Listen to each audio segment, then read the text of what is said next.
अस्सलाम वालेकुम व्यूअर्स, आप देख रहे हैं आज़ाद डिजिटल। मैं हूं नौशीन तारिक। कल व्हाइट हाउस में वज़ीर आज़म शहबाज शरीफ, फील्ड मार्शल आसिम मुनीर के साथ ट्रंप की जो है वो थम अप की तस्वीर ने जहां दुनिया को पाकिस्तान की कामयाब सिफारतकारी के तौर पर दिखाया, वहीं हमारे पड़ोसी को जो कल तक शहबाज शरीफ की जो है वो बॉडी लैंग्वेज पे तबसरे कर रहा था और इस तरह की बातें कर रहा था, उसको भी तकलीफ में मुब्तला कर दिया है।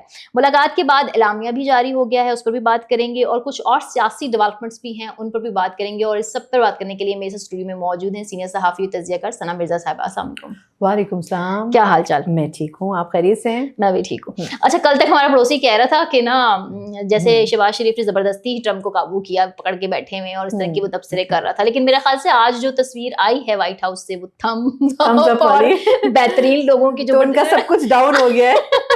जो मेरा ख्याल से ट्रंप वो तारीफ में बहुत किलाबे मिला देते हैं ना, बहुत आगे चले जाते हैं, तो मेरे ख्याल से वो फिर उनकी तकलीफ में इजाफा कर दिया होगा एक दफा फिर। नहीं, उन्होंने तो मेरा ख्याल है कि ग्रेट लीडर्स कहा है और उन्होंने बड़े उनको जबरदस्त किस्म की शख्सियात कहा है, तो मेरा ख्याल ये है कि वो जो स्पेकुलेशन थी वो तमाम की तमाम रद्द हुई है। लेकिन आई थिंक थोड़ा सा अगर मैं आपका क्वेश्चन समझूं तो आप कह रही हैं कि तारीफ तो एक अलग चीज है, लेकिन जो एक कंफ्यूजन हमारे मुल्क के अंदर भी मौजूद था ना कि पता नहीं हम शायद उनके पैरों में बिछे जा रहे हैं, वो बड़ी हद तक खत्म हो गया। बिल्कुल, मतलब इट्स हमारी डिप्लोमेसी विन है, या वो ट्रम्प के साथ ऐसे नहीं कि हम ही नत्थी हुए जा रहे हैं। It's a win win situation. नहीं, इसमें देखिए दो तीन चीजें थी। हमने एक तो सिर्फ शहबाज शरीफ साहब के ऊपर ना क्रिटिसिज्म बहुत ज्यादा था। सबसे बड़ी बात ये कि जब फील्ड मार्शल साहब ने अमेरिका का पहले दौरा किया, ब्रंच किया, तब ये क्रिटिसिज्म, अब देखिए ना, अफसोस की बात यह है कि पाकिस्तान के अंदर से क्रिटिसिज्म हो रहा है कि जी हमारे यहाँ फौजी सरबराहान जाके मुलाकातें कर रहे हैं, तो ऐसा नहीं था कि हमारे फौजी सरबराहान सिर्फ उनसे मिलने के लिए गए थे। कुछ अहम स्ट्रेटेजिक इशूज थे जो कि डिस्कस होने थे।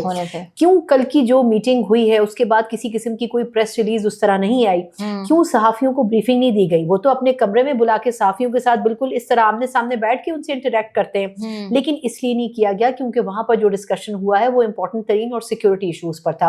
वो वहां पर बैठकर सिर्फ ये बात तो नहीं कर रहे होंगे कि आपकी सेहत कैसी है और मेरी सेहत कैसी है, या मैं नाश्ते में क्या लेता हूँ या आप नाश्ते में क्या लेते हैं। वो ऑब्वियसली तीन चार चीजें, इसका हमने कल के पॉडकास्ट में भी जिक्र किया था, जो कि सिक्योरिटी इदारों में भी जेर बहस है, स्टेट को भी पता है, लेकिन उस पर ऑफिशियली कुछ बात करना मुश्किल है। जिसमें दो तीन मैं क्विकली से उसको रिवाइज करना चाहूंगी कि एक तो सिक्योरिटी इशूज के हवाले से बात हुई है, अफगानिस्तान के हवाले से उसमें जरूर बात हुई है, और ये मैं नहीं, बहुत सारे ऐसे लोग जो कि इस चीज को अंडरस्टैंड करते हैं कि इन मीटिंग्स के लिए क्या एजेंडा पाकिस्तान से तय करके गए थे वो। उसके अलावा इसमें पाकिस्तान में इन्वेस्टमेंट के पॉइंट ऑफ व्यू से भी बात की गई है, और फिर इसमें माइंस एंड मिनरल का जो एक पूरा एक पैकेज है जो पाकिस्तान ऑफर करने जा रहा है वेस्ट को, उसके ऊपर बहुत काम करने की जरूरत है। तो मेरा ख्याल यह है कि पाकिस्तान के फ्यूचर को अगर देखा जाए तो पाकिस्तान स्ट्रेटेजिकली भी और पाकिस्तान इकोनॉमिकली इस मीटिंग से बहुत फायदा उठाने वाला है। अच्छा सना, जो ये कहा जा रहा है कि आईटी, एग्रीकल्चर, मादनियात, इनके शोबों में तवानाई, इन शोबों में जो है वो सरमायाकारी की तरफ से दावत दी गई है। कुछ शोबों में यानी आईटी, एग्रीकल्चर पे जो टैरिफ कम भी किया गया, जबकि दूसरी जानिब आज ही की डेवलपमेंट है कि फार्मास्यूटिकल सेक्टर जो है भारत का, उस पर जो है वो ट्रम्प ने कहा है कि वो कंपनियां अमेरिका में प्लांट्स लगाएं, वरना उन पे 100% जो है वो टैरिफाइड कर दिया जाएगा। देखिए, जो ट्रम्प साहब की पॉलिसी थी ना, जब इन्होंने ओथ लिया था उसके बाद ही, आपको याद होगा, एप्पल हो गए, गूगल हो गए, इस किस्म के दीगर बड़े इदारे हो गए, इवन टेस्ला को भी इन्होंने कई मौके के ऊपर ये कहा कि आप अपनी जो इन्वेस्टमेंट है उसको अमेरिका वापस लेके आए। ये जो सरप्लस, ये जो फायदा है पैसों का, ये हम किसी दूसरे मुल्क को नहीं दे सकते। उसकी दो बड़ी वजह थी। एक तो वो ये चाहते थे कि जो वापस डॉलर है वो वापस अमेरिका की लैंड पर वापस पहुंचे। दूसरा, इंडिया का जो बिहेवियर था वो ऐसे था कि इंडिया ये समझता था कि अमेरिका के पास कोई और ऑप्शन नहीं है, क्योंकि चाइना में तो जाके अमेरिका इन्वेस्ट नहीं करेगा, तो उनको पता था कि जो अल्टीमेट ग्राउंड है इन्वेस्टमेंट का वो इंडिया ही है। तो उन दोनों चीजों की नफी की ट्रम्प साहब ने, जब उन्होंने ये डिसाइड किया कि ये इन्वेस्टमेंट वापस भी आनी है, और फिर उन्होंने इंडिया के ऊपर टैरिफ भी बहुत ज्यादा लगाया। अच्छा, पाकिस्तान की पोजीशन इसलिए अच्छी है कि हम ना 3 में ना 13 में, मतलब हम किसी लड़ाई में भी नहीं थे और हमारे कोई ताल्लुकात बहुत अच्छे भी नहीं थे, लेकिन हमने उनसे जिन टर्म्स के ऊपर बात की उसमें हमने ये जरूर उनसे ऑफर किया। और सबसे बड़ी चीज देखें, इस तमाम सिनेरियो के शुरू होने से पहले हमने एक बड़े इंपॉर्टेंट दहशतगर्द को अमेरिका के हवाले किया। आपको याद होगा जब ट्रंप ने ओथ लिया था उसके फौरी बाद उन्होंने जो कुछ तकरीरें की थी, उसमें से उन्होंने एक से ज्यादा तकरीर में पाकिस्तान की तारीफ की थी, पाकिस्तान के सिक्योरिटी इदारों की तारीफ की थी, और टेररिज्म के खात्मे के लिए हमारी कोशिशों को अप्रिशिएट किया था। उसी की कंटिन्यूएशन में हमने एक ट्रस्ट लेवल बिल्डअप किया, और उसके बाद वो वर्किंग रिलेशनशिप की एक्सटेंशन ये थी कि हमारे जो फील्ड मार्शल थे उन्होंने अमेरिका के दौरे किए, पहले शुरुआती दौरे किए, और उसके बाद जो सेकंड मीटिंग हुई उसमें उन्होंने बाकायदा उनसे जाके मुलाकात की, और उसमें उन तमाम चीज़ों पर तफसीली बात की। और मेरा ख्याल ये है कि ये शहबाज शरीफ साहब, देखें बाकी तमाम लोगों से तो शायद ट्रम्प साहब नहीं मिले होंगे जितने यूएन में स्पीचेस करने वाले सरबराहान थे, लेकिन वो जिन चंद लोगों से मिले हैं उसमें तुर्की के सदर भी जिस तरह शामिल है, तैयब अर्दोगान, जिसमें पाकिस्तान के वज़ीर आज़म भी शामिल है, तो इनसे कुछ इंपॉर्टेंट चीज़ों के ऊपर बातचीत हुई है। एक मिडिल ईस्ट की सिचुएशन के ऊपर जो स्टांस है उसके ऊपर भी बात हो रही है।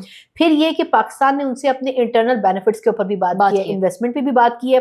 अब ये जो आईटी और एग्रीकल्चर है, देखिए ये 2-3 चीजें हैं जो हमारी एक्सपर्टीज हैं। आईटी में हम बहुत आगे थे आज से 20 साल पहले, लेकिन इंडिया ने हमें बहुत पीछे छोड़ दिया। अब उसमें कुछ हमारी अपनी भी गलतियां हैं। एग्रीकल्चर की चंद एक क्रॉप्स हैं जो पूरी दुनिया में पाकिस्तान की पहचान थी, उनका हमने बेड़ा गर्क कर दिया। तो मेरा ख्याल यह है कि कुछ ऐसे प्रोजेक्ट्स हैं जो पाकिस्तान के अंदर किए जा रहे हैं। एग्रीकल्चर में हमें सबसे बढ़कर इक्विपमेंट की ज़रूरत है। हमारे एग्रीकल्चर का सबसे बड़ा मसला ये नहीं है कि हमारी ज़मीन ज़रखेज़ नहीं है, हमारी ज़मीन ज़रखेज़ बहुत है, हमारे पास एडवांस टेक्नोलॉजी नहीं है कि हम उसको शॉर्ट टर्म बेसिस के ऊपर जल्दी रेडी करके मार्केट में डिलीवर कर सकें, क्योंकि आजकल आपका जो टाइम स्पैन है वो बड़ा मैटर करता है। आप ये नहीं कर सकते कि आप 6 महीने और साल एक चीज़ को काट करें और उसके बाद पैसा कमाएं। अब होता है कि इंस्टेंट फार्मिंग क्या है, तो उस पॉइंट ऑफ व्यू से आपको लेटेस्ट इक्विपमेंट चाहिए, उसके लिए आपको इन्वेस्टमेंट भी चाहिए।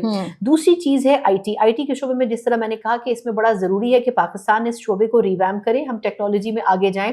अभी बड़े लिमिटेड तरीके से, मतलब पिछले 1 साल में हमारी जो बरामदात हैं आईटी एक्सपोर्ट्स में कुछ बड़ी हैं, लेकिन ये आटे में नमक के बराबर है। इसमें शिजा साहिबा जो है, जो आईटी की मिनिस्टर हैं, वो काम तो कर रही हैं, लेकिन मेरा ख्याल है कि इसमें भी बहुत कुछ करने की जरूरत है। तो आई थिंक ये जो मुलाकात है इसको हमें अप्रिशिएट करना चाहिए। इसलिए करना चाहिए कि ये एक ऐसे मौके के ऊपर हो रही है जब ट्रम्प साहब की नजरों के सामने से पाकिस्तान ज्यादा प्रोमिनेंट पोजीशन पे आ रहा है और इंडिया जो है वो पीछे जा रहा है। और देखिए इसमें कोई क्लैरिटी की मजीद जरूरत नहीं है कि अमेरिका कभी भी अपने फायदे के बगैर किसी से बात नहीं करता। बिल्कुल ठीक है, उनकी एक बड़ी क्लियर पॉलिसी है कि जो स्टेट के फायदे में है, जो अपने मुल्क के फायदे में, हमने वो काम करना है, और ना वो किसी के दोस्त हैं और ना वो किसी के दुश्मन है। अदर उनके साथ उनका एक पुराना दरीना ताल्लुक है। तो मेरा ख्याल ये है कि पाकिस्तान भी अपने स्टेक को सामने रखे और अपने बेनिफिट्स को सामने रखे। एक अच्छा वर्किंग रिलेशनशिप अमेरिका से होना चाहिए, और अगर वो 2 शख्सियात मिलकर उस पर काम कर रही हैं, शहबाज शरीफ साहब और फील्ड मार्शल, तो इसको अप्रिशिएट करना चाहिए, इसके ऊपर क्रिटिसिज्म नहीं होना चाहिए। ठीक है, बिल्कुल पाकिस्तान की सफारती एक जीत है। अब आ जाते थोड़ा पॉलिटिकल इशू। बैरिस्टर गौहर साहब जो हैं वो कहते हैं कि जनाब इमरान खान इंसाफ के लिए हर दरवाजा खटखटाया, लेकिन शायद उनके पास वो चाबी नहीं है, इससे वो दरवाजा खुलना है। किस चाबी की तरफ उनका इशारा है? मैंने कहा आपसे पूछ लूं, मुझे शायद पता हो चाबी के बारे में। देखिए उस दिन हम बात कर रहे थे कि उनके पास इतवार बाजार लगा हुआ है, क्योंकि वो इतने सीधे आदमी ने, उनको स्ट्रेट फॉरवर्ड बात करते हैं। आज पहली बार मैंने उनकी ज़ूम आनी बात। मैं तो कहती हूँ वो स्ट्रेट सीधे आदमी नहीं, मैं कहती हूँ वो मासूमाना बातें करते हैं। मतलब वो मुझे पर्सनली बहुत, मैं उनको क्या कहना चाहिए कि एडमायर करती हूँ कि वो ऐसी शख्सियत है जो लगता नहीं है कि पीटीआई में हो सकती है, सियासी भी नहीं लगते वो। और मेरा ख्याल है कि पीटीआई भी ये समझती है कि ये कैसी शख्सियत है जो पीटीआई के अंदर मौजूद है। तो इसलिए वो एक बड़ी इंटरेस्टिंग पर्सनैलिटी है, उनको अप्रिशिएट भी करना चाहिए।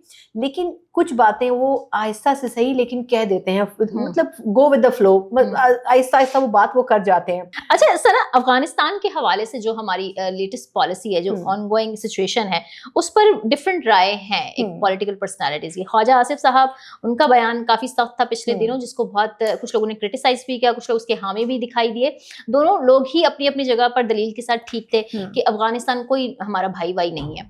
तो एक तरह से जब लोग ये कहते हैं कि सारे अफगानियों को तो हम टेररिस्ट नहीं कह सकते, और फिर हमारा नेबर भी है, एक तरफ ये भी है। आज बिलावल भुट्टो साहब ने भी कहा कि जो है वो वहां की वजह से ही बलोचिस्तान और केपीके में दहशतगर्दी है, लेकिन सियासी हल होना चाहिए, फौजी या ऑपरेशन हल नहीं है। तो आप क्या कहती हैं, सब चीजों कैसे दिखती हैं? देखिए इसका ना थोड़ा सा, अब ये एक ऐसा संजीदा टॉपिक है जिसके ऊपर सालों से पाकिस्तान में बहस हो रही है। इसके ऊपर एएनपी का एक अलग मौकफ रहा है, इसके ऊपर पीटीआई का एक अलग मौकफ रहा है, इसके ऊपर मुस्लिम लीग नून का अलग मौकफ रहा है। केपी की जो जमातें हैं वो एक बिल्कुल अलग नैरेटिव रखती हैं। वो समझती हैं कि अफगानिस्तान के जो लोग हैं उनका पाकिस्तान में उतना ही स्टेक है। मैं उन लोगों की हामी हूँ जो ये कहते हैं कि अफगानिस्तान के लोगों का पाकिस्तान में स्टेक नहीं है, वो ब्रदर इस्लामी मुल्क है। लेकिन आप मुझे ये बताएं कि आप भी जाकर अगर ईरान में रह के दिखाएं और आप कहें कि हम वहाँ कारोबार भी करेंगे, सब कुछ करेंगे, और हमें उसी तरह तमाम सहूलियात होनी चाहिए, हमें ईरान का नेशनल कार्ड मिल जाए, नेशनल आइडेंटिटी कार्ड मिल जाए, और सब सहूलियात हम इस्तेमाल करें, और उसके बाद हम ईरान की सरजमीन को भी जो है वो टेररिज्म के हवाले से इस्तेमाल करें, तो क्या ईरान इसको अफोर्ड करेगा? बिल्कुल भी नहीं करेगा। आप कहते हैं दुबई हमारा ब्रदर इस्लामी मुल्क है, हम ये सब कुछ कुछ वहां करेंगे क्या? दुबई आपको ये अफोर्ड करने देगा? कभी भी नहीं करने देगा। अपनी स्टेट और लैंड जो है आपकी, उसकी जो एक सॉवरेनिटी है उसको कायम रखना हमारी अपनी जिम्मेदारी है। इसमें कोई दो राय नहीं है कि अफगानिस्तान पड़ोसी मुल्क है, लेकिन उनके बहुत सारे लोग टेररिज्म में इन्वॉल्व हैं, जिसका नुकसान पाकिस्तान को पहुंच रहा है। हम आज तक ये एक ही पुरानी बात करते हैं कि जी हमने 30 लाख अफगानियों को जगह दी। भाई वो 30 लाख लोग वो थे जो 70 की दिहाई में आए थे, जो 80 की दिहाई में आए थे। अब आपका वो नंबर करोड़ के करीब पहुंचने वाला है। अब वो 30 लाख का नंबर कब का क्रॉस हो गया? वो फैमिलीज जो यहाँ पर आई उनके आगे पोते निवासियां हो चुके हैं, वो नंबर इंक्रीज कर चुका है। तो आपको ये समझना पड़ेगा कि आपकी 24-25 करोड़ की आबादी में ऑलमोस्ट 1 करोड़ के करीब अफगानिस्तान के लोगों का नंबर है, जो अब ये कहते हैं कि हम पाकिस्तान में रह रहे हैं। तो अगर गवर्नमेंट ने अभी कुछ अरसे पहले एक लाइन डिफाइन की थी और कहा था कि जो इलीगल रहने वाले अफगानिस्तान के लोग हैं उनको वापस भेजना चाहिए। अब देखिए कहां से उस पर सबसे ज्यादा रेजिस्टेंस आया? खैबर पख्तूनख्वा से आया। कौन सी जमात की तरफ से सबसे ज्यादा आया? पीटीआई की तरफ से आया। हमें ये इसमें क्लैरिटी लानी पड़ेगी कि आया खैबर पख्तूनख्वा ही सबसे ज्यादा नुकसान उसको पहुंच रहा है टेररिज्म की वजह से, और वही इन पॉलिसीज का मुखालिफ है। अगर आप इसके मुखालिफ हैं तो आपके पास इसका अल्टीमेट सोल्यूशन होना चाहिए। अभी जब बाजोड़ की इंसिडेंट हुआ था, अगर आपको याद हो, हमने पहले भी इसका हवाला दिया था, तो उसमें जब जिरगा बिठाया गया टेररिस्ट ग्रुपों से बात करने के लिए, वो उनको कन्विंस नहीं कर सके। उनकी जो डिमांड्स थी वो स्टेट के लिए एक्सेप्टेबल नहीं थी। अल्टीमेट उसका नतीजा ये हुआ कि वो जिरगा खत्म हो गया। तो इसका मतलब ये, आप टेररिस्ट ग्रुपों के साथ कभी भी मुज़ाकरात नहीं कर सकते, वो वक्त गुजर गया। टेररिस्ट ग्रुपों के साथ बात करना मेरा ख्याल ये है कि पाकिस्तान के मफाद में भी नहीं है और हमारा वक्त का ज़िया है, सिक्योरिटी इदारों का भी वक्त का ज़िया है। वो सिर्फ एक टाइम गेनिंग टैक्टिक्स है। तो मेरा ख्याल ये है कि पाकिस्तान की जो पॉलिसी है, खैबर पख्तूनख्वा को उस पॉलिसी को ओन करना चाहिए। ये बात बिलावल साहब की किसी हद तक मैं दुरुस्त मान सकती हूँ। बलूचिस्तान के कॉन्टेक्स्ट में जो उन्होंने स्टेटमेंट दिया कि बलूचिस्तान का जो हल है वो फौजी ऑपरेशन नहीं बल्कि सियासी हल है, ये बात इसलिए दुरुस्त है कि बलूचिस्तान में एक तरफ रॉ और भारत की बेपनाह फंडिंग है, उसके सबूत हमारे पास मौजूद है, और अब वो सबूत जाफर एक्सप्रेस के बाद हमने खुलकर सामने भी रखे हैं। हम पहले छुप छुप के कहते थे कि जी कोई गैर मुल्की अनासिर, कोई गैर मुल्की मनासिर, अब हम खुल के कहते हैं कि ये भारत के गठजोड़ से हो रहा है। ये हमें बहुत पहले कर लेना चाहिए था, ठीक है। लेकिन बलूचिस्तान में ये इशू है कि वो तमाम लोग जो कि एहसास से महरूमी से सप्रेस हो गए हैं, उन लोगों को जब भारत की तरफ से पैसा मिल रहा है तो वो पाकिस्तान के खिलाफ इस्तेमाल हो रहे हैं। तो इसलिए उन नौजवानों को कौमी धारे में लाने के लिए वहां पर आपको सियासी हल की जरूरत है। लेकिन खैबर पख्तूनख्वा में आपको सियासी हल की जरूरत नहीं, वहां पर आपको सिर्फ security operation he the ultimate solution. तो मेरा ख्याल ये कि दोनों सूबों के हवाले से पॉलिसीज डिफरेंट होनी चाहिए और सूबों को उन दोनों पॉलिसीज को ओन भी करना चाहिए।